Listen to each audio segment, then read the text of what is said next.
রাধে রাধে বন্ধুরা, আমি সঙ্গে আছি প্রতাপ।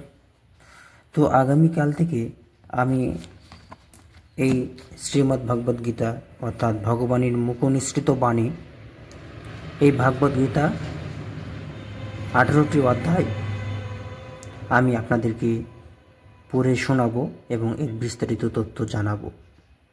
তো এর আগে আমি বলেছিলাম যে শ্রীমদ্ ভগবদ্ গীতার মাহাত্ম্য অর্থাৎ গীতা পাঠ করলে কী উপকার বা কী লাভ হয়, এই কারণেই আমি বোঝানোর চেষ্টা করছিলাম যে আমি যে এরপর থেকে যে ভাগবত পাঠ শুরু করব, তাহলে আপনাদের যেন একটু ইন্টারেস্ট বাড়ে বা শোনার যেন মনোযোগী হয়, জ্ঞান নেওয়ার যেন উপযুক্ত মনে করেন।